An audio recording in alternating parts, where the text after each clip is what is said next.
இலங்கை ஆசிரியர் சங்கத்தின் பொதுச் செயலாளர் ஜோசப் ஸ்டாலின் உள்ளிட்ட குழுவினர் நெடுந்தீவு பாடசாலைகளுக்கு நேற்று கள விஜயத்தில் ஈடுபட்டிருந்தனர்.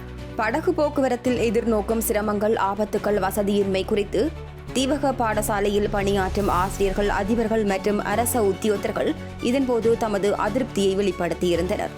இவ்வாறு சிரமங்களுக்கு மத்தியில் தங்கி நின்று பணியாற்ற செல்லும் ஆசிரியர்களுக்கு விடுதி வசதிகள் ஏற்படுத்தி கொடுக்கப்படவில்லை எனவும், ஆசிரியர்களுக்கான அதிக கஷ்ட பிரதேச கொடுப்பனவுகளும் வடமாகாண கல்வி திணைக்கள அதிகாரிகளினால் நிறுத்தப்பட்டமை தொடர்பிலும் அவர்கள் தமது விசனங்களை வெளியிட்டுள்ளனர். போக்குவரத்தின் போது உயிர் ஆபத்துகள் காணப்படுகின்ற நிலையில் அபாய கொடுப்பனவு வழங்கப்படும் என வடமாகாண ஆளுநரால் வாக்குறுதி வழங்கப்பட்டிருந்த நிலையிலும் அந்த கொடுப்பனவு இதுவரை வழங்கப்படவில்லை எனவும் அவர்கள் குற்றம் சாட்டினர். மேலும் குறித்த தீவக பகுதிகளில் கடல் உணவுகளின் விலை அதிகமாக காணப்படுகின்ற நிலையில் மாணவர்களின் போசாக்கிற்கு விசேட நிதி ஒதுக்கீடு மேற்கொள்ளப்படாமல் இருப்பதும் வடமாகாண கல்வி அதிகாரிகளின் அக்கறையற்ற தன்மையை வெளிப்படுத்துவதாகவும் இதன்போது அவர்கள் குற்றம் சாட்டினர். விசேஷமாக நாங்கள் இலங்கை ஆசிரியர் சங்கம் என்ற வகையில் நாங்கள் இன்று தீப பகுதிகளுக்கு வந்திருக்கோம்.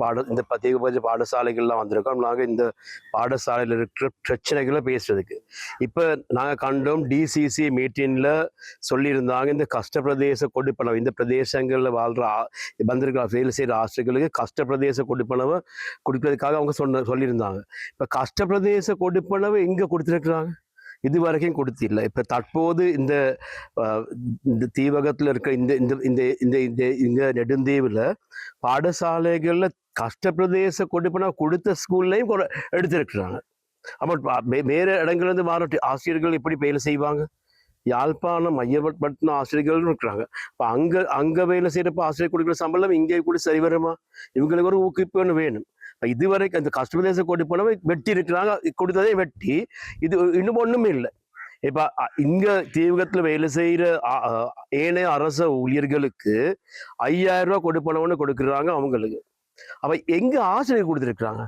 ஆசிரியர் அதிபர்கள் அது இல்லை. அப்ப அவங்க அரசு ஊழியர்கள் இல்லையா அவங்க? இப்ப இது சம்பந்தமாக அவங்க என்ன நடவடிக்கை எடுத்திருக்காங்க? ஒண்ணுமே இல்லை. இப்ப தற்போதைய என்பிபி அரசாங்கத்தில் அந்த ஆளுநர் கூட 5000 ரூபாய் கொடுத்திருக்கு, அது கொடுத்தும் இல்லை. அடுத்து இந்த ஆசிரியர்கள் இடமாற்றம் சம்பந்தமாக எடுத்துக்கொண்டு அவங்களுக்கு இடமாற்றம் பாரிய பிரச்சனையா இருக்குது. இந்த பொதுவாக வடமாகாணத்தில் இடமாற்றம் பிரச்சனையாக்கின இந்த ஆளுநர் இதுகள் சம்பந்தமாக என்ன கவனம் எடுத்திருக்காரு? ஒரு கவனமும் இல்லை. அடுத்தது இந்த ஆசிரியர் பற்றாக்குறை. இந்த பிரதேசங்கள் இருக்க மாணவர்களுக்கு தான் முக்கியத்துவம் கொடுக்கணும். ஆசிரியர் பற்றாக்குறைக்கு என்ன நடவடிக்கை எடுத்துட்டாங்க? இதுவரைக்கும் நடவடிக்கைகள். நாங்க இந்த பாடசாலைக்கு எங்க பெண்ணுக்கு தெரியுது மைந்தோதே லேப்.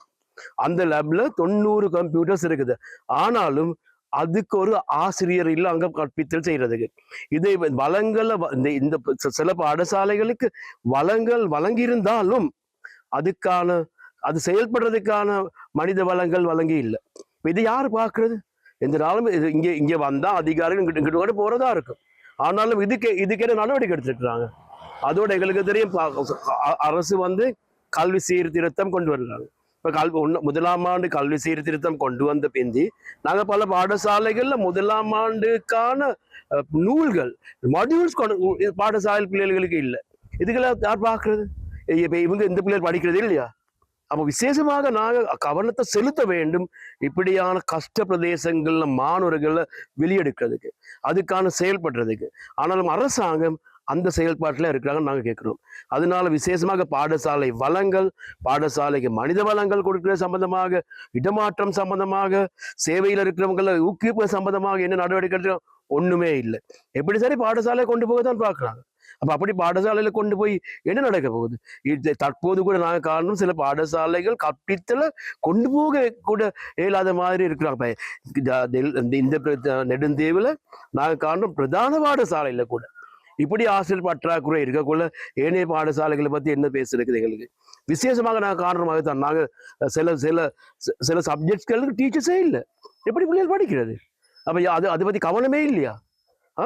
இப்ப நான் இது பெருசா போய் கல்வி சம்பந்தமாக, மாணவர்கள்ட்ட சம்பந்தமாக, அவங்களோட எதிர்காலம் சம்பந்தமாக நாங்க காண்றோம். அரணி அமர சூரிய உட்பட எல்லோரும் பேசுறாங்க. ஆனாலும் நடைமுறையில் எங்க இருக்குது? அதனால நடைமுறையில் அந்த செயல்பாடுக்கு வர சொல்லித்தான் நாங்க உறுதியாக சொல்றோம்.